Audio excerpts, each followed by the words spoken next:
High, এটা হচ্ছে 6 জুলাই। এদিন আমরা গেছিলাম মামার বাড়ি, আর সেই দিনেরই এটি মিনি ব্লগ। অনেকদিন বাদ চ্যানেলে ভিডিও আসছে এবং প্রায় 2 মাস বাদ আমরা যাচ্ছি আবার মামার বাড়ি। ব্যাগ প্যাক হয়ে গেছে, সকালবেলা 12:30 নাগাদ আমরা বেরিয়ে গেলাম।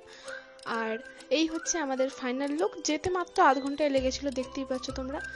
খুব তাড়াতাড়ি পৌঁছে গেলাম। আর সেদিন বৃষ্টিও হচ্ছিল, তারপরে রোদ উঠেছিল। এবং তারপর গিয়ে আমরা ঘুগনি মুড়ি খেয়ে নিই আর বোনের সাথে তারপর খেলা করছিলাম। তারপর দেন ফুচকা খাওয়া হলো। মামার বাড়িতে আমি, ভাই আর বোন একসাথে হলে তিনজনের কারোরই মাথার তারটা আর জোড়া থাকে না। প্রচণ্ড হুটোপাটি করেছি। সেই দিনের ঘটনা ওইখানেই মিটে গেল। আর রাত্রেবেলার ডিনারের ক্লিপ নেওয়া হয়নি, সেদিন বিশেষ কিছু ঘটেনি। তার পরের দিন সকালবেলা উঠে আমি স্নান সেরে মায়ের সাথে চলে গেলাম রথতলা, কারণ রথ দেখতে আমার মামা বাড়ি গেছি। আর 10 ঘরের রথ বিখ্যাত, তোমরা তো জানোই। রথে প্রণাম করে আমরা কিছু জিনিসপত্র কিনে ফিরে বললাম। বোনের জন্য কিনেছিলাম চুড়ি আর খেলনা। আর ভাইয়ের আমার জিনিসগুলো পরের মিনি ব্লগে দেখাবো অবশ্যই। তারপর দেন আমরা লাঞ্চ করি।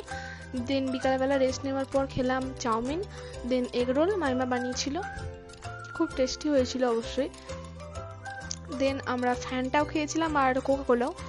তারপর আমরা রেডি হয়ে নিয়েছিলাম, কারণ সন্ধেবেলা মামা, মামিমা, আমি, বোন, ভাই সবাই মিলে রথতলা যাবো বলে। আর দেখো আমার কিউট বোনকে কি সুন্দর লাগছে। দেন আমরা চলে গেলাম রথ দেখতে। আর প্রচন্ড ভিড় হয়, আমরা শুধু ড্রাগন ট্রেনে চেপেছিলাম, আর কিছু কেনা হয়নি। বোন শুধু পপিটা কিনেছিল। তার পরের দিন খুব সকাল সকাল আমরা বাড়ি ফিরে পড়লাম, কারণ সেদিন আমার স্কুল করতে হবে। বাই। এরকম আরো মিনি ব্লগ দেখতে আমার চ্যানেলটাকে সাবস্ক্রাইব করো। আর ভাইয়ের আমার মেলায় কি কি কিনেছি পরের ভিডিওতে অবশ্যই আসবে। বাই।